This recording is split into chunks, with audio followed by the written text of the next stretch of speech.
दोस्तों RD coaching classes में आपका स्वागत है। आज हम बात करेंगे सत्र 2 यूनिट फर्स्ट का गुलदाउदी की खेती कैसे की जाती है। तो गुलदाउदी या डेंड्रान्थेमा ग्रेडिफ्लोरा, जिसे पहले गुलदाउदी मोरिफोलियम कहा जाता था, परिवार की बात करें तो ये आता है एस्टेरेसिया के अंतर्गत। दुनिया भर में व्यापक रूप से उगाया जाने वाला गुलदाउदी पूर्व की रानी या शरद ऋतु की रानी या गुलदाउदी नाम से फेमस होता है। तो इसका ये नाम रख लीजिएगा कि गुलदाउदी के अन्य नाम क्या है। तो पूर्व की रानी, शरद की ऋतु की रानी या फिर गुलदाउदी सबसे पुराना फूल वाला पौधा है।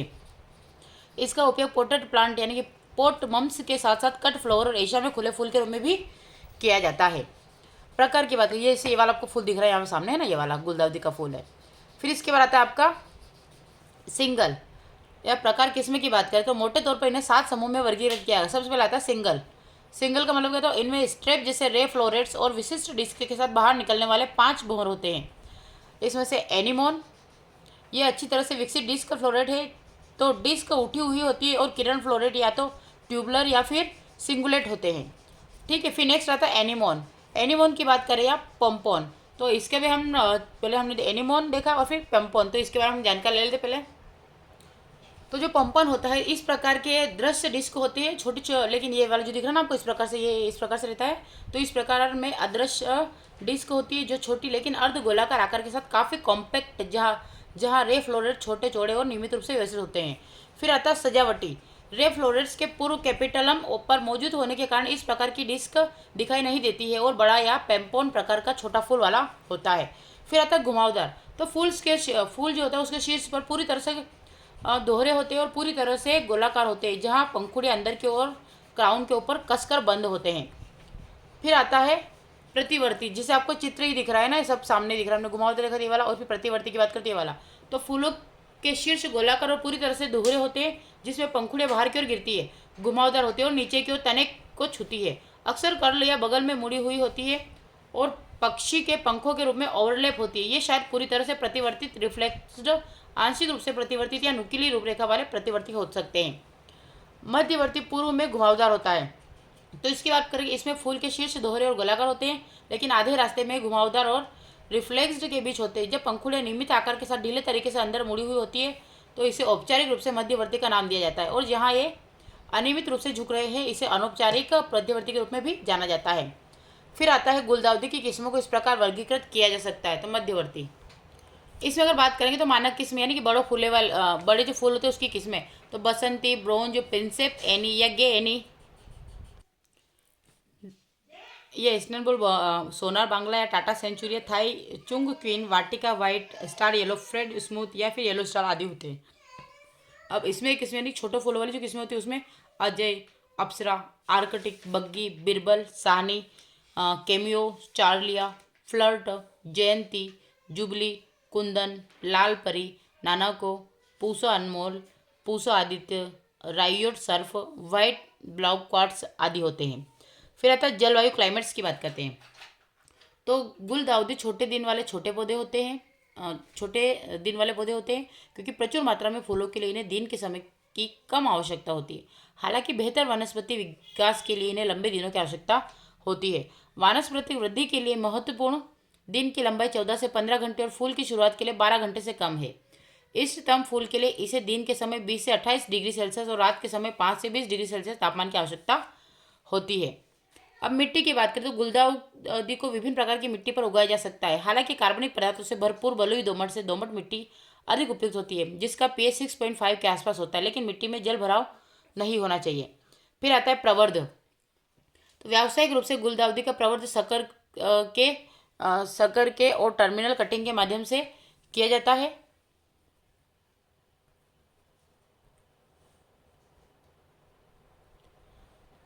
कटिंग के माध्यम से किया जाता है, लेकिन यह नई किस्मों के विकास के लिए बीजों के माध्यम से भी किया जाता है। हालांकि कई उन्नत किस्मों में कुछ छोटे फूलों वाले स्प्रे और पंपोन प्रकारों को छोड़कर इनमें बीज नहीं होते। बड़े फूलों वाले कुछ ही प्रकार में इनके बीज होते हैं। फिर आता है बीज क्या होता है। तो बीज के माध्यम से उगाए गए पौधे रंग, आकृति, आकार सहित विविधताओं के विस्तृत श्रृंखला प्रदर्शित करते हैं। ये 10 दिनों के अंदर अंकुरित हो जाते हैं और लगभग 40 दिनों में रोपाई के लिए तैयार हो जाते हैं। फिर आता है संकर्ष। जो सकर्ष होता है, जब फूल निकलना समाप्त हो जाता है तो गुलदाउदी का तना जमीन के ठीक ऊपर से काट दिया जाता है, ताकि इसके सक्किंग के लिए प्रेरित किया जा सके। पर्याप्त वृद्धि के बाद सकर्स को अलग करके रेतीली मिट्टी में उगाया जाता है और जिनकी जड़ें अच्छी होती है उन्हें सीधे खेत में प्रत्यारोपित किया जाता है। सकर्स बनना सकरिंग एक प्राकृतिक घटना है जिससे फूल आने के बाद मुख्य शूट को हटाकर आगे बढ़ने के लिए प्रोत्साहित किया जाता है। और चूंकि इन सकर्स में जड़ें पहले से होती है इसलिए इनकी स्थापना लगभग निश्चित है। हालांकि विकास और फूल आने में एकरूपता नहीं होती और मदर प्लांट को होने वाली बीमारियों के होने की संभावना अधिक होती है। कलम की बात करते हैं तो टर्मिनल या टिप कटिंग 5 से 8 सेंटीमीटर लंबे एक स्वस्थ डंठल से लिए जाते हैं और सेराडिक्स या 500 ppm IBF के घोल में डूबी हुई कटिंग को 3 से 5 सेंटीमीटर की दूरी पर रेत की क्यारी में फिल्टर्ड लाइट के तहत लगवाया जाता है। इसके बाद तुरंत सिंचाई के साथ 3 से 4 सप्ताह तक बढ़ने दिया जाता है जब तक कि रोपाई के लिए तैयार हो जाते हैं। हालांकि ये धीरे धीरे सकर्स की तुलना में उच्च मृत्यु दर के साथ बढ़ना शुरू होते हैं लेकिन कुल मिलाकर स्वस्थ रहते हैं और समान रूप से ऊपर आते जाते रहते हैं। अगर बात करें तो भूमि को तैयार करना तो गुलदाउदी उगाने के लिए 3 गहरी जुताई करनी चाहिए। प्रत्येक के बाद पाटा चलाना चाहिए। यहाँ दूसरी जुताई करते समय लगभग 300 से 500 क्विंटल प्रति हेक्टेयर अच्छी तरह से सड़ी हुई कंपोस्ट और गोबर की खाद समान रूप से मिलानी चाहिए। और तीसरी जुताई के बाद मिट्टी को एक महीन दशा बना लेना चाहिए। 12मासी खरपतवारों के रूट स्टॉक, पत्थरों, कंकड़ों, लकड़ी की छिलनों, लकड़ी के टुकड़े, पॉलीथीन के टुकड़े आदि सहित सभी बाहरी सामग्री को बाहर निकालना है या निकाला जाना चाहिए। मिट्टी को ठीक से समतल किया जाना चाहिए और फिर मेड़ों और सिंचाई नालियों की व्यवस्था करके सुविधाजनक आकार की क्यारियाँ बनाना चाहिए। फिर आता है रोपण किसे कहते हैं तो कटिंग को जड़ से उखाड़ने के तुरंत बाद उगाया जाता है। रोपण का आदर्श समय मई से जून तक होता है। उसमें पूछा था ना, वैसे इसमें पूछा है कि मई से जून होता है रोपण का आदर्श समय। उत्तर भारत में जून के दूसरे सप्ताह के बाद पौधरोपण करना चाहिए। बेहतर होगा कि पहले तैयार की गई पौध क्यारियों में रोपे और फिर 1 महीने के बाद, ठीक है, तो रोपण का आपको पता चलेगा फिर होता है। और तैयार की पौधे क्यारी जो रोपे और फिर 1 महीने के बाद स्थायी क्यारियों में रोपाई करें। इसके बाद तत्काल सिंचाई करें। यह सुनिश्चित किया जाना चाहिए कि जहाँ भी गुलदाउदी को प्रत्यारोपित किया ना है वहाँ की मिट्टी जल भराव से मुक्त होनी चाहिए। इसलिए बेहतर होगा कि जड़ वाले कटिंग को मेड़ों यानी कि राइजेस पर प्रत्यारोपित ट्रांसप्लांट किया जाए। ये ब्रैकेट में कर लीजिएगा, बाकी इसमें डायरेक्टली दे रखा है, अपन ब्रैकेट में कर सकते हैं। मेड़ों यानी कि राइट्स होता है। रोपण के घनेपन से पौधे की शक्ति और फूलों की गुणवत्ता पर प्रभाव होता है और एक स्थान पर प्रचलित कृषि जलवायु परिस्थितियों और विविधता के कारण घनत्व भिन्न हो सकता है। कटे हुए फूलों की किस्मों के मामले में पौधे का घनत्व 64 प्रति वर्ग मीटर तक जा सकता है। हालांकि आर्थिक लाभ के लिए पौधे का घनत्व 25 से 32 प्रति वर्ग मीटर पर बनाए रखा जा सकता है। भारत में सामान्य अंतराल 20 से 30 सेंटीमीटर और 30 से 30 सेंटीमीटर या 40 से 40 सेंटीमीटर प्रति वर्ग मीटर रखा जाता है। हालांकि 20 × 30 सेंटीमीटर की दूरी सबसे अच्छी आर्थिक उपज मिलती है। फिर बात करें सिंचाई की, इरिगेशन की, तो पौधों को पानी देना पूरी तरह से पौधे के विकास के चरण, मिट्टी के प्रकार, मिट्टी की नमी के स्तर, मौजूदा मौसम की स्थिति और सापेक्ष वायुमंडलीय नमी रिलेटिव एटमॉस्फेरिक ह्यूमिडिटी पर निर्भर करता है।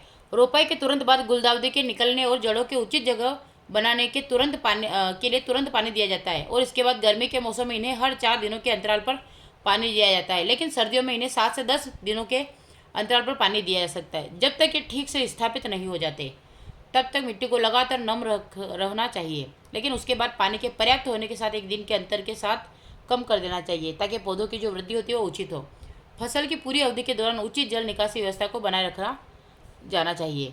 फिर आता है खाद और उर्वरक कौन कौन से यूज़ करें। तो खाद और उर्वरक के लिए यदि क्यारी तैयार करते समय मिट्टी में पर्याप्त मात्रा में गोबर की खाद डाली गई हो तो उसे विशेष खाद के अलावा किसी और भोजन की आवश्यकता नहीं होती। ये इतना याद रख लीजिए, अगर आपने गोबर की खाद डाली है तो आपको अलग से किसी और खाद की आवश्यकता नहीं होगी। यदि पर्याप्त FYM उपलब्ध नहीं है और चूँकि FYM मतलब कि जो गोबर की खाद होती है, चूँकि यह नाइट्रोजन और पोटेशियम के लिए भारी पोषक है, इसलिए अच्छी परिणामों के लिए 50, 160 और 80, अभी पिछले में भी इसे पूछा था आंकड़ा 120, 80 और 120 का आया था। तो 50, 160 और 80 किलोग्राम NPK प्रति हेक्टेयर उर्वरक उपयोग किया जाता है। फास्फोरस एक धीमी गति से निकलने वाला उर्वरक लगभग 20 किलोग्राम नाइट्रोजन के साथ रोपण से पहले बेसल खुराक के रूप में डाला जाता है। नाइट्रोजन की अन्य 2 विभाजित खुराकें रोपण के हर 2 महीने के बाद दी जानी चाहिए, लेकिन उस अवस्था में नहीं जब कलियों के बनने की संभावना हो। नाइट्रोजन का पहला प्रयोग पहली पिंचिंग के साथ मिलाकर किया जाए तो बेहतर होगा। संपूर्ण पोटेशियम उर्वरक को भी बेसल खुराक के रूप में ही देना चाहिए। फिर आता है स्केटिंग। क्या होता है स्टेकिंग। तो गुलदाउदी में पौधों को सीधा उचित आकार में रखने के लिए और पौधों को गिरने से रोकने के लिए विशेष रूप से लंबी किस्मों के मामले में स्टेकिंग बहुत आवश्यक है। आमतौर पर इस्तेमाल किए जाने वाले स्टेक्स विलो और बांस से तैयार किए जाते हैं। सिंगल ब्लूम उत्पादन के लिए केवल एक स्टे की आवश्यकता होती है, लेकिन भारी ब्लूमर्स के लिए गमलों में पौधों की भारी विकास को नियंत्रित करने के लिए 3 से 5 स्टेक्स का उपयोग किया जाता है। एक परिपूर्ण और शानदार रेक देखने के लिए स्टेक्स हमेशा फूल खिलने के स्तर से थोड़ा सा छोटा होना चाहिए। फिर आता है डी सकरिंग। तो शक्कर को हटाना जरूरी है ताकि मुख्य टहनी की वृद्धि के लिए ऊर्जा की बचत हो, अन्यथा फूलों की गुणवत्ता में भारी गिरावट आएगी। पिंच करना है रोकना। गुलदाउदी में पिचिंग आमतौर पर हाथ से की जाती है। यह 10 से 15 सेंटीमीटर की अवस्था में पौधे के बढ़ते सिरों को हटाने को संदर्भित करता है ताकि समय से पहले निकलने वाले फूलों के लिए कई पार्श्व अंकुर बन सके। कुछ किस्मों में फूलों की कलियों की कई गुना वृद्धि के लिए पहली पिंचिंग के 30 से 45 दिनों के बाद क्रिया दोहराई जाती है ताकि फूल की अवस्था और कलियों में भरा जो कलियाँ होती है वो भरी हो। फिर आता है डिसबडिंग और डिशूटिंग। तो ये कार्य ज़्यादातर बड़े फूलों वाली और सजावटी किस्मों में किए जाते हैं। डिसबडिंग फूलों की संख्या और आकार को नियंत्रित करने के लिए पार्श्व कलिकाओं को हटाना है, और बड़े फूल प्रकार की किस्मों में बड़े आकार के फूल या छोटी फूल प्रकार की किस्मों में बड़ी संख्या में प्राप्त करने के लिए फूलों की अपरिपक्व कलियों को हटा दिया जाता है। मानक प्रकार और अन्य में जहाँ केवल एक सबसे बड़ी कली होनी चाहिए, केंद्र के चारों अन्य अक्षीय कलियों को हटा दिया जाता है। स्प्रे किस्मों में बड़ी मध्य कली को हटा दिया जाता है और पार्श्व वाली कली को स्प्रे के प्रकार के आधार पर विकसित होने दिया जाता है। खरपतवार नियंत्रण की बात करें तो मिट्टी में एक समान गर्मी बनाए रखने के लिए, नमी के संरक्षण के लिए और फसल के खरपतवारों के उगाने में बाधा डालने के लिए जमीन पर लकड़ी का बुरादा, भूसे आदि से बने 5 से 7 सेंटीमीटर मोटे मल्च बिछाए जाते हैं और छोटी जोतों में निराई मैन्युअल रूप से अर्थात हाथों से की जानी चाहिए। जबकि बड़े पैमाने पर रोपण में पूर्व उद्भव के रूप में 4 किलोग्राम प्रति हेक्टेयर पर ट्राइफ्लोरिन जैसे शाकनाशी उपयोग किया जाना चाहिए। फिर आता वृद्धि नियामकों का उपयोग। तो रोपाई के 30 से 70 दिनों के बाद 1000 ppm 1 किलोग्राम प्रति लीटर पर एस्कॉर्बिक एसिड का छिड़काव करने से पौधों की समग्र वृद्धि को बढ़ाया मिलता है। और B9 का 500 ppm पर छिड़काव करने से प्रति पौधे सबसे अधिक फूल मिलते हैं। फूलों की पैदावार को कई गुना बढ़ाने के लिए GA3 को 500 ppm पर छिड़काव 30, 45 और 60 दिनों के बाद रोपण के बाद करना चाहिए। जब पौधों पर 0.1% ट्रिंकोटेनोल का छिड़काव किया जाता है तो गुणवत्ता वाले फूलों की संख्या बढ़ जाती है। अब आता है कटाई या हार्वेस्टिंग।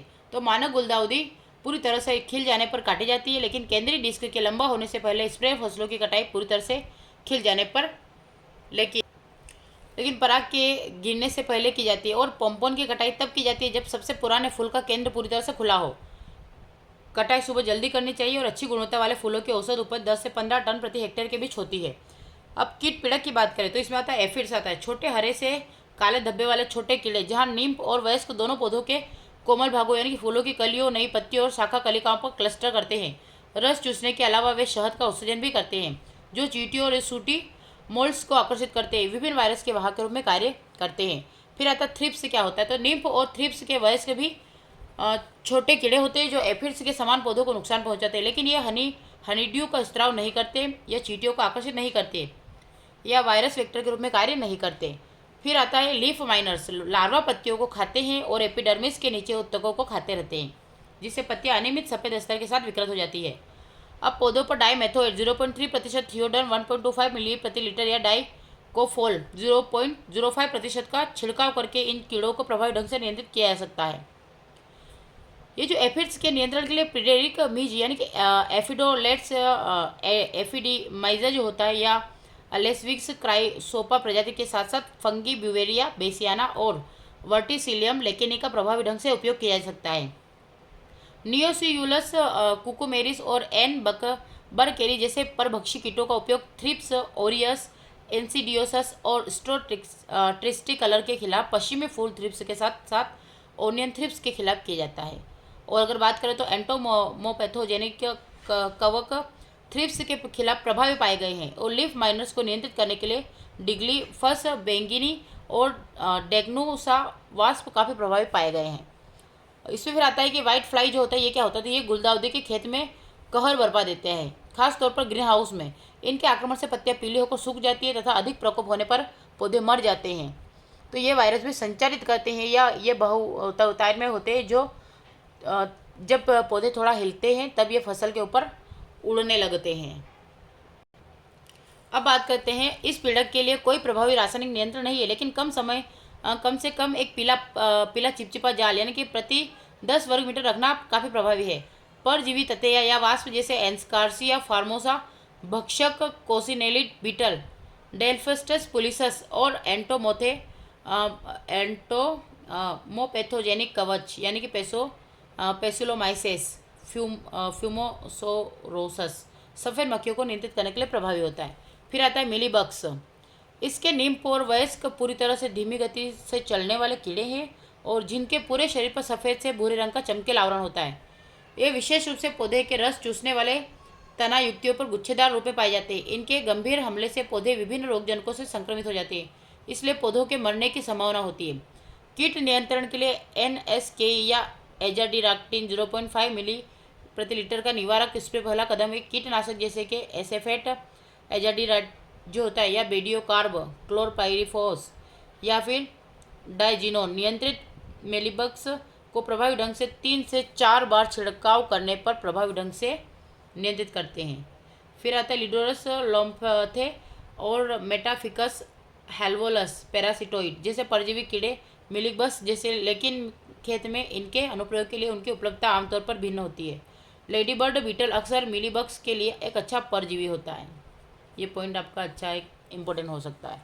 फिर आता है बिहार या हैरी पिलर। तो बरसात के मौसम में गुलदाउदी के पौधों पर हमला किया जाता है और गहरे निशान वाले हरे भूरे रंग के कैटरपिलर द्वारा सर्दियों तक इन पर हमला जारी रहता है। इन्हें हाथ से उठाया और मारा जा सकता है। सफ़ेद गर्म मौसम में पौधों के भूमिगत भागों पर भी भोजन करते हैं। कैटरपिलर को मारने में मोनोक्रोटोफस 1 मिली प्रति लीटर या कार्बेरियल 2 ग्राम प्रति लीटर प्रभावी है। सफ़ेद ग्रब के खिलाफ रोगजनक नेमेटोड स्टाइनर रेमा कार्पोकेप्साई को 14 से 20 डिग्री सेल्सियस तापमान पर पानी के माध्यम से नम मिट्टी में डाला दिया जाता है और ये ग्रब के शरीर में प्रवेश करते हैं और बैक्टीरिया छोड़ते हैं जो घातक संक्रमण का कारण बनते हैं। फिर आता है छोटी लाल मकड़ी के कण। तो ये काफ़ी छोटे बिंदु जैसे लाल कीट होते हैं उन पत्तियों के निचले से चिपके हुए पाए जाते हैं जो कभी कभी पौधे की खुली फूलों की कलियों पर भी विशेष रूप से गर्मियों के दौरान उनका रस चूसते हैं। फिर आ जाता है जो इन गुणों को नियंत्रित करने के लिए मिथाइल डेमेटोन 1 मिली प्रति लीटर या डाइकोफोल 2 ग्राम प्रति लीटर का 2 से 3 साप्ताहिक छिड़काव प्रभावी होता है। परजीवी गुण माइट्स जैसे कि नियोसेल्यूलस कैलिफोर्निकस मेसोसियुलस मोंगी एप्स या फाइटोसियुलस पर्सिमिलियस आदि इन गुणों को नियंत्रित करने में प्रभावी होते हैं।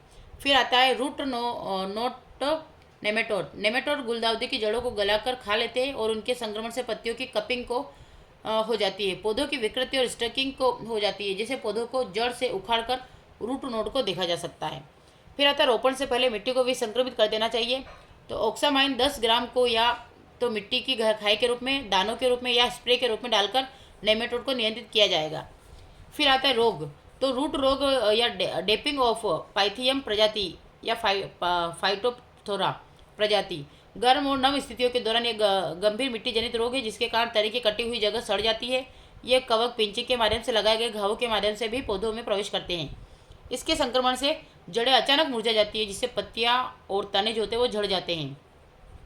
तो ये स्पेशल पॉइंट याद रख लीजिएगा। संक्रमित कटिंग को नष्ट कर देना चाहिए और मिट्टी को आर्थोसाइड या एट्रीडियाजोल प्लस थियोफेनेट एम या मेटलेक्सियल से भी भिगा होना चाहिए। फिर आता है स्क्लेरोटिनिया रोट। तो इसमें यह तनों पर हल्के भूरे रंग के घावों के रूप में प्रकट होता है। यह तने पर तेजी से विकसित होता है जिससे पौधे अंततः मुरझा जाते हैं। गीले मौसम के दौरान घने सफ़ेद फूले हुए कवक बनते दिखाई देते हैं। रोपण से पहले मिट्टी को क्लोरोपिक्रिन, फॉर्मेल्डिहाइड, मिथाइल ब्रोमाइड से कीटाणु रहित किया जाना चाहिए और पौधों पर 1.5 ग्राम प्रति लीटर कार्बेंडाजिम या 2 ग्राम प्रति लीटर बेनोमाइल का छिड़काव किया जाना चाहिए। फिर आता है वर्टिसिलियम या फुसेलेरियम विल्ट। तो ये गुलदाउदी के लिए अत्यधिक विनाशकारी रोग होता है। ये इसको अच्छे से याद कर लीजिएगा। मिट्टी से उत्पन्न होने वाले ये कवक जड़ों के माध्यम से पौधों में प्रवेश करते हैं और प्रारंभिक संक्रमण में स्पष्ट पत्ती पीली और भूरी दिखाई देती है, लेकिन बाद में ऊपर की ओर बढ़ती है जिससे पौधे कमजोर और बौने हो जाते हैं और ज़्यादातर फूल पैदा करने में विफल हो जाते हैं। यह कांच के घर में उगाए गए गुलदाउदी में सबसे अधिक प्रचलित है। इन रोगों के खिलाफ मिट्टी को डेक्सोन या कार्बेंडाजिम से भिगोना प्रभावी होता है। फिर इसमें आता है रेबलाइट। रेबलाइट यह एक तरफ विकृत रे फ्लोरेट्स के कारण फूलों के एक तरफा होने का लक्षण है। ठीक है, ये भी एक लक्षण है। इनका प्रारंभिक संक्रमण कलियों को भी नष्ट कर देता है और सड़ने के कारण भीतरी फूल गहरे फूल भूरे रंग के हो जाते हैं और इन रोगों को नियंत्रित करने के लिए खेत की नमी उचित होनी चाहिए। संक्रमित पौधों को हटा दिया जाना चाहिए और 2 ग्राम प्रति लीटर पर बेनोमाइन और मैनकोजेब के साथ छिड़काव किया जाना चाहिए और प्रतिरोधी किस्मों जैसे आइसबर्ग, आयरीन, मिनोंग और रेड डेजी का उपयोग किया जाना चाहिए। फिर आता है पत्ते के धब्बे, लीफ स्पॉट्स। तो ये शुरुआत में पुराने पत्तों पर देर से भूरे भूरे रंग के गोलाकार धब्बे के रूप में दिखाई देते हैं और जो बाद में भूरे पौधे को ढकते हुए गहरे भूरे से काले रंग में बदल जाते हैं। कुछ अन्य रोगाणु भी पत्ती के धब्बे पैदा करते हैं और ऐसे मामलों में पीले रंग के किनारों के साथ गहरे भूरे रंग के धब्बे उत्पन्न होते हैं जो बाद में भूरे पत्ते को ढकते हुए बड़े आकार में फैलते हैं। पत्ते के धब्बों को स्टिकर 0.1% के साथ बार्डो मिश्रण या मैनकोजेब 0.2% को हर 15 दिनों में छिड़काव से रोका जा सकता है। फिर आता है आपका सफ़ेद रस्ट। तो गुलदाउदी में यह सबसे आम समस्या है। लक्षण पत्तियों की निचली सतह पर छोटे छोटे फपोले रूप में दिखाई देते हैं जो फूटने पर हल्के भूरे रंग के बीजाणु छोड़ते हैं। ये आपका याद रख लीजिए कि सफ़ेद रस्ट होता क्या है। अब प्रारंभिक अवस्था में संकरित पत्तियों को एकत्रित कर नष्ट कर देना चाहिए और पत्तियों को कभी भी गीला नहीं रखना चाहिए, इसलिए ऊपरी पानी से बचना चाहिए और प्रभावी नियंत्रण के लिए जिनेव या कैप्टन का छिड़काव होना चाहिए। फिर आता है बैक्टीरियल लिप स्पॉट्स। यह संकेंद्रित क्षेत्रों के साथ गहरे भूरे से काले धब्बे धसे हुए धब्बों के रूप में दिखाई देता है और इस समस्या को रोकने के लिए संक्रमित पौधों के उपचार के लिए स्ट्रेप्टोमाइसिन या क्यूप्रिक हाइड्रोक्साइड या कॉपर पेंटाहाइड्रेट का उपयोग किया जा सकता है। फिर आता है वायरल या फाइटोप्लाज्मा रोग।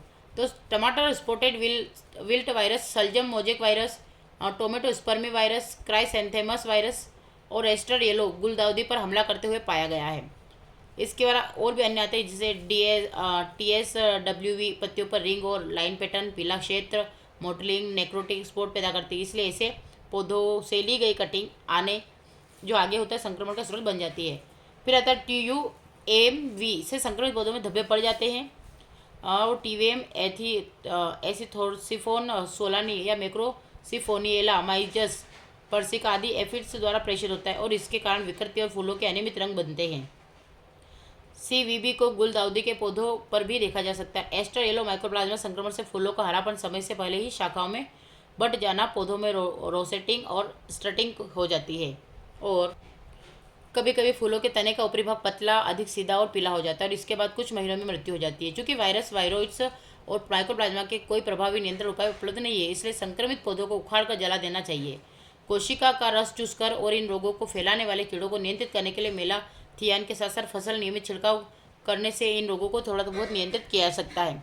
फिर इसके लिए आपका क्रियाकलाप दे रखा है जिसमें कलम द्वारा गुलदाउदी का प्रवर्धन किया जा सकता है और आवश्यक सामग्री और ये प्रक्रिया है पूरी, तो आप इसको आपके सुविधानुसार देख सकते हैं। अब हम बात करते हैं इसके आंसर की। तो सबसे पहला क्वेश्चन है गुलदाउदी में पिचिंग। ठीक है, जो गुलदाउदी है इसमें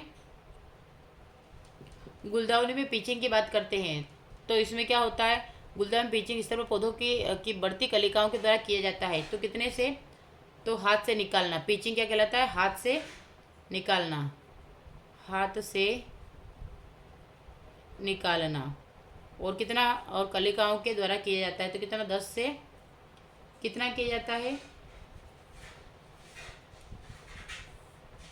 10 से 15 सेंटीमीटर, 10 से 15 सेंटीमीटर।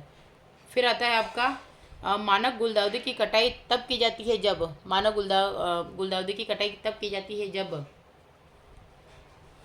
जब पूरी तरह से ये खुला हो। क्या हो, पूरी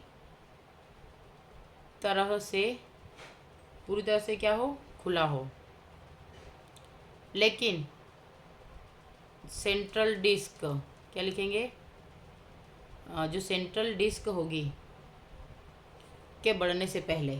फिर आता है गुलदाउदी को सामान्यतः क्या नाम से जाना जाता है, मैंने पहले बोला था, आप ध्यान देखना। तो पूरब की रानी, या फिर हम इसको क्या बोल सकते हैं, पतझड़ की रानी या पतझड़ की रानी, पूरब की रानी या पतझड़ की रानी।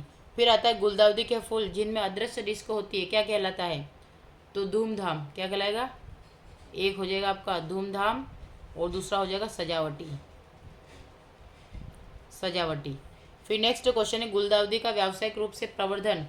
तो सकर्स, क्या होगा, सकर्स और टर्मिनल, क्लियर है। अब नेक्स्ट क्वेश्चन है गुलदाउदी के फूल की शुरुआत और फूलों के विकास के लिए आवश्यक महत्वपूर्ण दिन की शुरुआत कितनी होती है। तो मैंने आपको पहले ही बताया था कितनी होती है दिन की शुरुआत, तो 14 से 15 घंटे या फिर 13 से 14 घंटे की शुरुआत होती है। फिर नेक्स्ट क्वेश्चन है गुलदाउदी को लगभग गुलदाउदी को लगभग पेज मिट्टी पर उगाया जा सकता है, तो गुलदाउदी को लगभग 6.5 पेज मिट्टी उगाया जा सकता है। फिर आता है गुलदाउदी के लिए एक टर्मिनल या टिप कटिंग एक स्वस्थ डंठल से लिया जाना चाहिए। गुलदाउदी के लिए कितना डंठल से कितना लिया जाना चाहिए, तो इसका आ जाएगा 5 से 8 सेंटीमीटर के लिए। फिर आएगा का उपयोग गुलदाउदी के बाहरी खिलने या गमलों के पौधों के बाहरी विकास नियंत्रण के लिए किया जाता है, तो किसका किया जाता है, तो 3 से 5 स्टेक्स का। ठीक है। फिर नेक्स्ट क्वेश्चन है गुलदाउदी के आधार से चूसक को हटाना क्या कहलाता है, तो ये डी सकरिंग कहलाता है। फिर अर्थात 10-15 सेंटीमीटर चरण में पौधों के बढ़ते सिरों को हटाना, जिसके परिणाम स्वरूप कई पार्श्व प्रभावों का उत्पादन होता है, तो क्या कहलाता है, तो ये पिचिंग या स्टॉपिंग कहलाता है। अब इसमें भी कुछ महत्वपूर्ण क्वेश्चन है, तो ये आप चैप्टर आपने पढ़ लिया, आप चैप्टर में देख लीजिएगा। उसके बाद हम आते हैं डायरेक्टली ऑब्जेक्टिव पर। कॉलम मिलान कीजिए। तो जो कटिंग होता है, अगर कटिंग की बात करें तो इसका टर्मिनल 5 से 8 सेंटीमीटर लंबा स्वस्थ डंठल होना चाहिए कटिंग के लिए। दूसरे की बात करें तो पॉम्पॉन प्रकार का गुलदाउदी होता है, तो पॉम्पॉन प्रकार का गुलदाउदी होता है अदृश्य डिस्क होता है। फिर मानक डिस्क की बात करें तो ये होगा मानक किस्म जो होता है ना, इसमें शायद ऑप्शन कुछ गड़बड़ है। मानक किस्म के बारे में यहाँ पे महात्मा गांधी लिखा है, जो कि ये आपको ये करना ही नहीं, ये गलत माना जाएगा। फिर गुलदाउदी का एक प्रकार तो स्टेप की तरह से फ्लोरेट्स होता है। क्या होता है, स्टेप की तरह से फ्लोरेट्स होता है, तो ये आपका चौथे का चौथा हो जाएगा। यहाँ पे मानक किस्म हम देख लेंगे, मानक किस्म क्या होता है। ठीक है, तो आज के लेक्चर में हमने सत्र सेकेंड कर लिया है। अब नेक्स्ट सत्र में हम करेंगे सत्र थर्ड, रजनीगंधा की खेती। Thank you for watching.